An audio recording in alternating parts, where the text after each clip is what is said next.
warahmatullahi wabarakatuh. Saya Muhammad Jamaluddin Al-Ghifari, mahasiswa aktif UIN Sunan Ampel Surabaya, Fakultas Syariat dan Hukum, Program Studi Hukum Keluarga Islam. Nah, jadi di sini saya akan menjelaskan mengenai permasalahan poligami untuk memenuhi tugas UAS mata kuliah English for Family Studies yang diampu oleh beliau Bapak Muhammad Nur Hadi. Nah, langsung saja. Di sini kita akan membahas tentang poligami. Dalam Islam menegaskan bahwa istilah poligami ini sering digunakan secara umum dan bisa menimbulkan kesalahpahaman.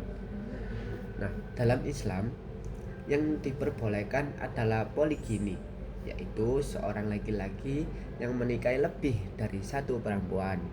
Sedangkan untuk poliandri sendiri, seorang perempuan yang menikah atau yang memiliki lebih dari satu suami. Nah, hal ini jelas dilarang menurut Al-Quran. Pada masa sebelum Islam, masyarakat Arab menikah tanpa batasan jumlah istri.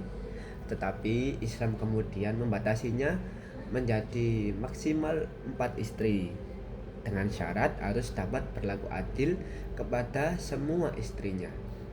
Nah, jika dikhawatirkan tidak mampu bersikap adil, maka dianjurkan menikah hanya dengan satu istri.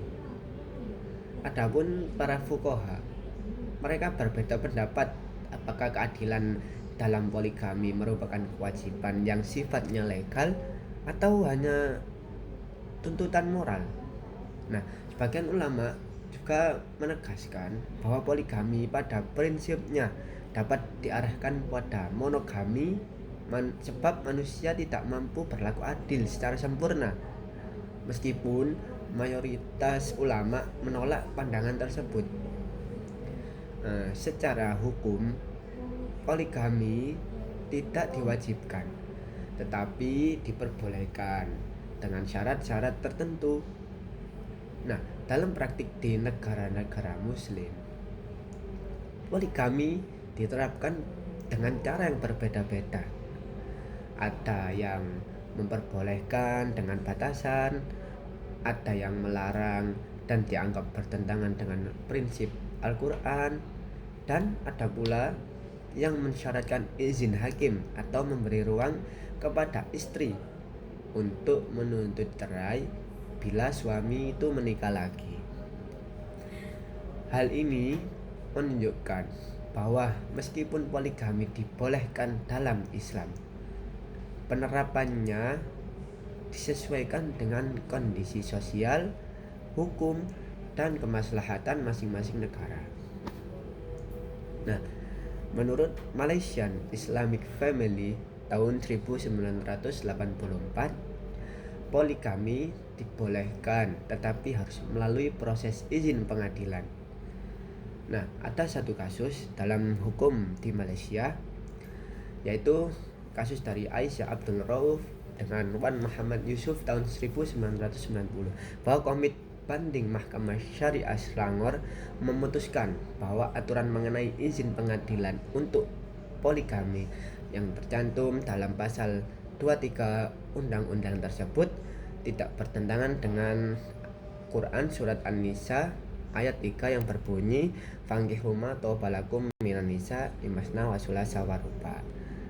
Nah, dalam ayat tersebut juga bertujuan untuk memastikan bahwa persyaratan keadilan dalam ayat Al-Quran tersebut harus betul-betul dipenuhi. Dengan kata lain, pemberlakuan izin dari pengadilan bukan untuk melarang poligami, tetapi sebagai bentuk pengawasan agar suami benar-benar mampu berlaku adil sebelum diberikan izin untuk menikah lagi. Nah, jadi mungkin itu saja yang bisa saya jelaskan. Kurang lebihnya mohon maaf apabila ada kekurangan. Sekian, assalamualaikum warahmatullahi wabarakatuh.